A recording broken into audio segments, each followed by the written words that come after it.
오늘 본문은 요한복음입니다. 예수님의 제자 요한은 12제자 가운데 가장 나이가 어린 제자였고, 특히 신학자들 가운데는 우리 기독교의 정통은 베드로도 아니고 바울도 아니고 요한 신학이다, 이렇게 주장하는 사람이 있을 만큼 복음의 매우 중요한 부분을 차지하는 성경이 요한복음이 되겠습니다. 요한복음에서는 태초에 하나님이 계셨는데 그 하나님은 말씀이고 말씀이신 하나님이 생명의 빛을 가지고 육신을 입고 이 땅에 오셨는데 그분이 우리 주님 예수 그리스도라고 소개합니다. 그리고 요한은 이 요한복음을 기록하기 전에, 그래서 마가복음을 비롯해서 마태복음, 누가복음이 있지만 마가복음, 마태복음, 누가복음에서 찾아볼 수 없는 예수님의 우리의 그리스도 되심을 좀 더 명확하게 하기 위해서 우리가 생각을 비우고 마음을 열고 예수님을 나의 그리스도 메시아 주님으로 확실하게 영접할 수 있도록 복음서를 보강하여 기록한 것이 요한복음이 되겠습니다. 그래서 이 요한복음서를 통해서 우리가 많은 것을 볼 수 있지만 오늘 특별히 세 가지를 생각하면서 은혜를 나누고자 합니다. 첫째, 요한복음 1장 12절에 보면 영접하는 자, 곧 그 이름을 믿는 자들에게는 하나님의 자녀가 되는 권세를 주셨다 했습니다. 예수 이름 믿는다는 것은 영접하는 것을 말합니다. 예수님을 만나 나의 그리스도, 나의 메시아, 나의 주님으로 모셔드리고 받아들이는 것을 말합니다. 우리는 지식적으로 알고 있는 것을 믿어보려고 애쓰고 용서지만 성경이 말하는 진정한 믿음은 받아들이는 것입니다. 특히 예수님을 나의 그리스도 메시아 주님으로 영접하고 모셔드린다는 것은 예수님은 나의 주인이십니다, 이렇게 마음으로 받아들이는 것을 말합니다. 예수님, 당신은 나의 왕이십니다, 나를 통치하시옵소서, 이것을 마음먹는 것을 말하는 것입니다. 여러분, 우리가 예수님을 생각하는 것을 믿어보려고 힘쓰고 애쓰는 단계에서 마음으로 주님을 영접하고 모셔드리고 받아들이며 나의 주인으로, 나의 왕으로, 나의 통치자로, 나의 주권자로 주님을 내 마음에 모셔드리는 그런 진정한 의미에 있어서 참된 믿음, 참으로 하나님의 자녀가 되는 정당한 믿음을 가져야 하는 것입니다. 요한계시록 3장 20절에 보면 볼지어다 내가 문 밖에 서서 두드리노니 누구든지 내 음성을 듣고 문을 열면 내가 그에게로 들어가 그로 더불어 먹고 그는 나로 더불어 먹으리라 했습니다. 마음의 문을 열어야 하는 것입니다. 그리고 모셔드려야 하는 것입니다. 받아들이는 것입니다. 환영하는 것입니다. 여러분들 마음에 예수님이 계시게 하십시오.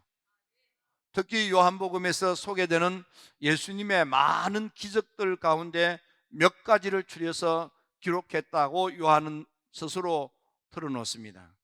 예수님이 많은 표적이적 기적을 행했지만 그 가운데 이 몇 가지를 추려서 복음서에 기록하는 이유가 있다.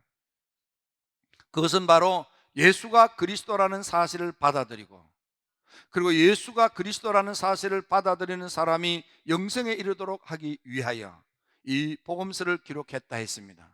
따라서 요한복음을 제대로 읽는 사람은 요한복음을 기록한 저자 요한의 의도대로 예수님을 나의 그리스도 메시아 주님으로 영접을 하고 그래서 영생천국에 이르는다면 그런 사람은 요한복음을 제대로 읽었다, 그렇게 생각해도 되겠습니다. 마음의 문을 여는 사람, 앙리 베르그송이라는 사람은 시간과 자유라고 하는 책을 썼는데 그쪽에 보면은 인생을 살아가는데 사람은 두 종류의 사람이 있다 그랬습니다. 한 종류의 사람은 마음을 닫고 사는 사람, 또 한 종류의 사람은 마음을 열고 사는 사람. 여러분들은 마음을 닫고 사는 사람입니까? 마음을 열고 사는 사람입니까? 특히 여러분들은 어디를 향하여 마음의 문을 닫고 어디를 향하여 마음의 문을 열고 있습니까? 이 땅을 살아가는 많은 사람들은 세상을 향하여 마음을 열고 세상 것을 좋아하고 세상 것을 탐하면서 세속에 물들어 살다가 하나님의 무서운 진노의 심판을 받고 지옥 불구덩이에서 영원히 멸망당할 자로 인생을 살아가는 불쌍한 사람들이 많이 있습니다. 그런가 하면은 세상을 등지고 하나님을 향하여 마음의 문을 열고 하나님을 나의 절대 주권자로, 예수님을 나의 그리스도 메시아 주님으로 모셔드리고 믿고 따른다면, 그런 믿음의 성도들은 모든 허물과 죄를 예수님의 십자가의 보혈로 다 속량받고 구속받고 대속받아 하나님의 자녀로 살다가 영생 천국에 이르게 되는 것입니다. 여러분들은 누구입니까? 여러분들은 정말 예수님을 향하여 마음의 문을 열고 주님, 당신은 나의 그리스도 메시아입니다 라고 영접하고 모셔드리고 받아들이고 있습니까?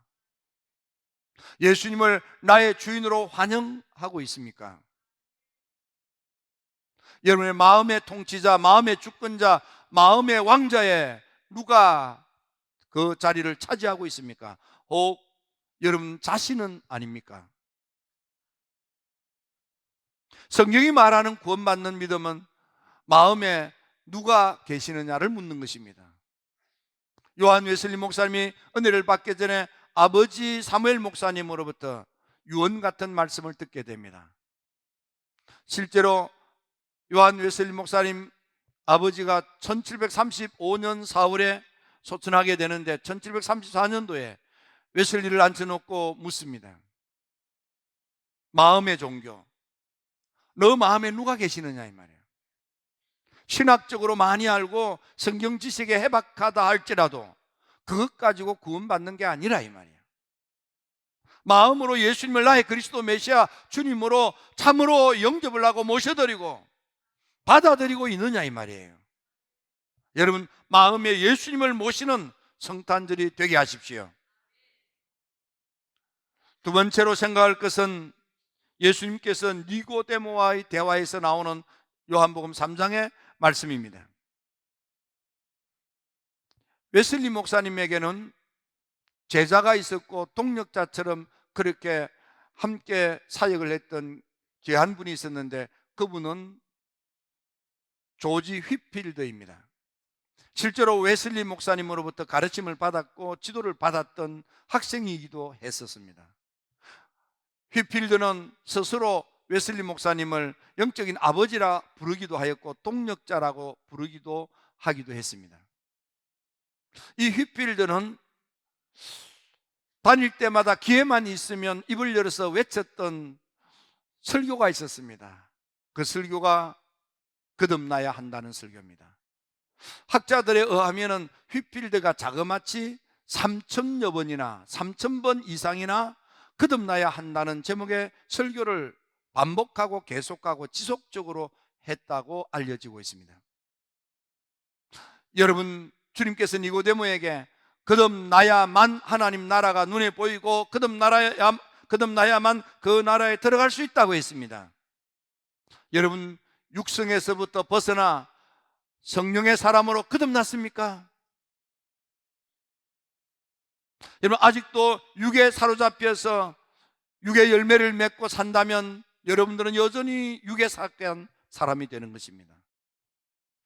여러분들이 참으로 영으로 생각하고 영으로 마음을 먹고 영의 열매를 맺어 산다면 여러분들은 성령에 속한 사람이 될 것입니다.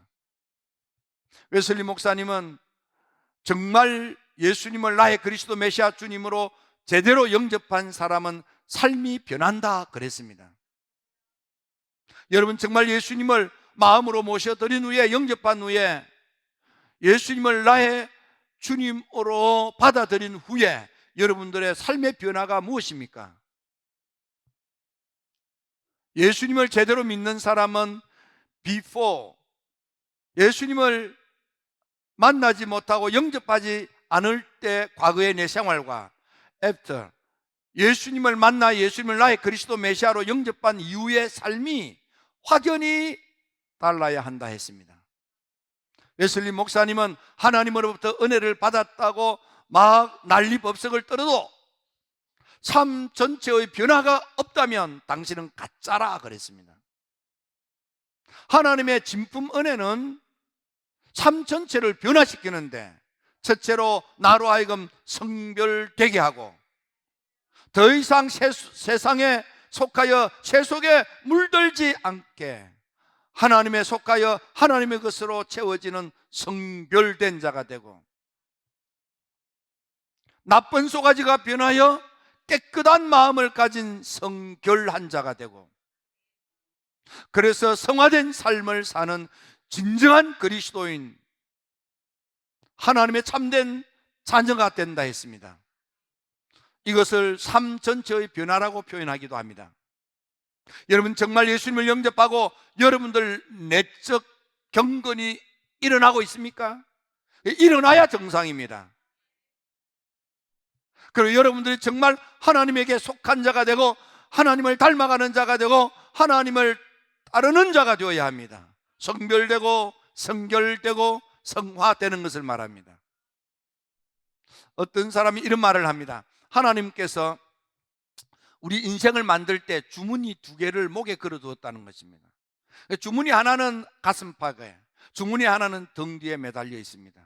하나님께서 사람한테 이 목에다가 주머니 두 개를 달아서 앞에 주머니에는 너의 허물과 죄를 담으라, 등 뒤에 있는 주머니에는 다른 사람의 허물과 죄 눈에 보이면 그것을 담으라 했습니다.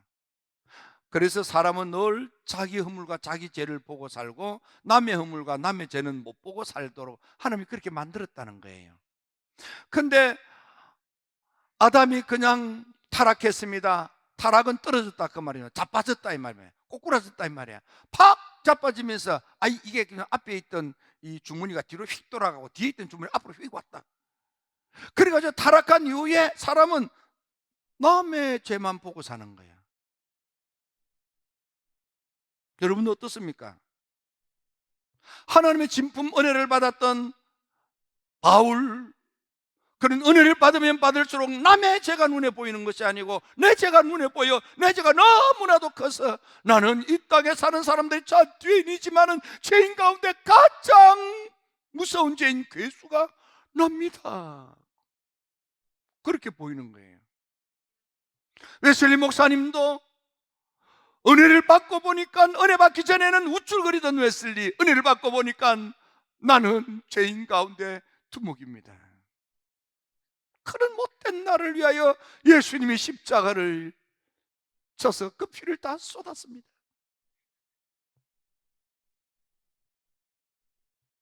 마틴 루터도 자기 죄가 얼마나 큰지 자기 죄가 눈에 보이는 순간에 기절초풍했다 그랬습니다. 참된 은혜는 내 허물과 내 죄를 담아놓은 앞주머니가 보이는 거예요. 타락한 사람은 내 허물과 내 죄는 안 보이고 남의 허물과 남의 죄만 보고 사는 거예요. 여러분들은 어떤 사람입니까? 여러분 자신들이 너무나도 잘 알고 있습니다. 거듭나야 합니다. 새로워져야 합니다. 달라져야 합니다. 여러분, 파니 크로스비를 우리가 몇 번 들어서 조금 기억할 것입니다. 태어난 지 6개월 만에 눈을 잃어버리고 시각장애인이 되었습니다. 그는 은혜를 받고 난 뒤에 원망하고 불평하지 아니하고, 그는 오히려 오랫동안 장관 장수 생활을 하면서 하나님의 은혜를 노래하는 찬송시를 600여 곡이나 쓴 많은 사람들에게 감동을 주는 사람이었습니다. 그런 자기 인생을 비참하게 생각지 않았습니다. 하나님의 주신 은혜에 너무나도 고맙고 감사해서 우리가 부르는 나의 갈 길 다 가도록, 나의 영원한 기업, 예수로 나의 구주 삼고 이것이 나의 간증일세, 이런 주옥 같은 많은 사람들의 마음에 감동을 주는 찬송시로 하나님께 영광을 돌리며 감사 찬양했습니다. 여러분들은 원망과 불평으로 살고 있습니까? 하나님의 은혜가 가슴에 절절히 와닿아 입만 열면 감사하며 찬양하고 살고 있습니까? 어떤 유명한 성자가 있다는 말을 듣고 그 성자가 어떤 분인지 찾아가서 나도 성자가 되어야겠다 하고 한 젊은이가 그 성자를 물음으로 찾아갔습니다. 그래서 상상하기는 깨끗한 그런 하얀 드레스를 입고 아주 하얀 머리카락, 하얀 수염을 흩날리면서 아주 도사처럼 눈을 지그시 감고 그렇게 앉아있을 거라고 상상을 했습니다. 그러고 물어물어 성자를 찾아갔습니다. 가서 봤더니 에게게 남루한 옷을 입고 온 손이 그냥 이 구등살이 박혀서, 그리고 앉아서 남의 구두를 수순하고 앉아있는 거예요. 그분이 성자래. 너무 어마스럽습니다. 그래서 여쭈었습니다. 사람들은 왜 당신을 성자라 합니까? 나도 잘 모르겠어요. 아니, 사람들이 다 당신이 성자라고. 내가 성자가 어디 있나 하니까 이름이 성자를 찾은 게 아니고 당신을 이야기해서 내가 찾아왔다고. 글쎄요, 내가 하는 것은 딱 하나. 누가 헌 구두를 가지고 오든지 이 구두는 예수님의 구두야. 그리고 그 구두를 예수님 구두로 생각하고 손을 꺼맨 것 뿐입니다. 지금 여러분들은 어떤 마음의 자세와 태도로 살아가고 있습니까? 여러분들 자신들이 여러분들 스스로를 더 잘할 것입니다. 요한 사도는 예수님을 마음을 열고 영접해야 된다, 모셔드려야 된다, 받아들여야 된다. 그게 구원받는 믿음이다. 그래야 하나님의 아들이 되고 딸이 된다. 두 번째로, 육에 속한 사람아, 그 육성에서부터 벗어나 영에 속한 사람으로 거듭나야만 한다. 거듭나야 하나님 나라 들어간다 이 말이야. 영생의 나라에 이룰 수 있다 이 말이야. 하나님 나라 누구든지 갈 수 있지만, 죄 많아도 갈 수 있지만 거듭나야만 가는 나라가 그 나라입니다. 여러분, 아무리 세상으로 많은 것을 가졌다 할지라도 그것 가지고 하늘나라 못 갑니다. 예수님 제대로 믿어야 가는 나라, 거듭나야만 가는 나라. 여러분, 거듭나세요. 달라지세요. 변화되세요. 여러분들 성결되시기 바랍니다.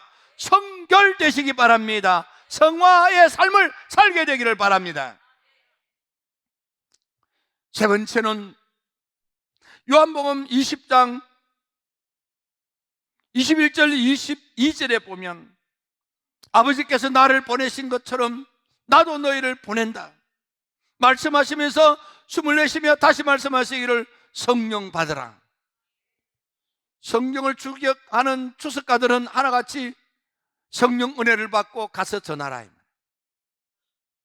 여러분, 성령 은혜를 받고 가서 전해야 되는 것입니다. 성령 은혜를 받고, 그래서 그 은혜의 불이 내 심령에 불타오를 때에 어렵고 힘들어도 가서 복음을 전하는 헌신자로 사명을 감당하게 되는 것입니다. 그러나 내 안에 은혜의 불이 꺼지면 가기도 싫고 가도 말할 거리가 없고 이런저런 어려운 힘든 핑계거리가 있으면 그걸 핑계 삼고 사명 감당하지 않는 거예요. 사도행전 성도들을 보십시오. 성령 은혜가 심령에 불탈 때 누가 가라 하지 아니하여도 가서 내가 받은 은혜 체험을 입에 담고 알리고 전함으로 3,000명, 5,000명이 때로 주님의 교회로, 예루살렘 교회로 그런 때처럼 모여들었습니다. 성령의 충만한 불이 내 심령에 불타오를 때, 여러분 성령의 은혜로 여러분들이 충만한 후에 성령의 불타는 심령이 될 때에 가라 하지 아니해도 가게 됩니다. 역경 핍박 방해에도 마다하지 않고 가게 되는 것입니다. 헌신적으로 복음을 전하는 자가 되는 것입니다. 그럴 때 열매가 있는 것입니다. 요한 웨슬리 목사님이 1747년 네 번째 연회를 모일 때 연회라고 하는 총회를 모이는 것입니다. 감리교는 총회가 없습니다. 연회가 총회입니다. 연회들이 모이는 총회는 없습니다. 연회가 마지막 총회입니다. 그 네 번째 연회로 모였을 때, 우리 연회로 모였을 때 그때 웨슬리가 이런 말을 강조합니다. 잘 보아라 예수님의 제자들, 예수님을 만나 예수님을 얼마나 믿었으면 직장도 사표내고 사업도 접고 예수님의 제자가 되어 그림자처럼 따랐겠느냐. 대단한 믿음 같지만 그것 가지고는 모자란데, 예수님의 제자들이 어디에서 온전한 믿음, 정당한 믿음, 제대로 된 믿음을 갖게 되었는 줄 아느냐? 오순절 은혜를 체험함으로써 성령 충만한 은혜를 받을 때 비로소 제자인 그들이 사도적 헌신자가 되는 위대한 믿음, 정당한 믿음을 갖게 되었다 그랬습니다. 제대로 된 믿음, 살아있는 믿음. 웨슬리 목사님은 이 성령 충만한 은혜를 경험한 후에 나는 비로소 많은 사람을 내가 경험한 은혜의 세계로 이끄는 목회, 복된 목회를 할 수 있게 되었다 했습니다. 그리고 이 성령의 역사를 경험한 후에 비로소 나는 두려움도 이기고 의심도 이기고 유혹도 이기고 세상을 이기면서 내 안에 죄를 씻고 싶은 마음이 충동될 때 그 마음을 이길 수 있었다. 내가 성령의 충만한 은혜를 체험하기 전에 나는 늘 죄의 충동이 일어날 때 늘 지고 살았다. 아무리 목사님이 되고 목사님 안수를 받고 신학교에서 세계 최고의 대학에서 교수 학생들의 신앙을 지도하는 마리아 성마리아 교회에서 목회를 했다 할지라도 그럴 때는 난 두려워했고 나는 의심했고 나는 확신이 없었고 나는 죄를 짓고 싶은 마음이 충동될 때 늘 지고 살았다. 언제 내가 달라졌느냐? 성령의 역사를 경험하고 오순절을 체험하고 나니까 내가 달라지더라 이 말입니다. 내가 변하더라 이 말입니다. 전에는 지고 살았으나 이제는 이기는 자가 되었다 이 말이에요. 여러분, 믿음으로 세속을 이기시고 복된 열매를 맺어가는 여러분들 모두가 되기를 주의 이름으로 축원합니다.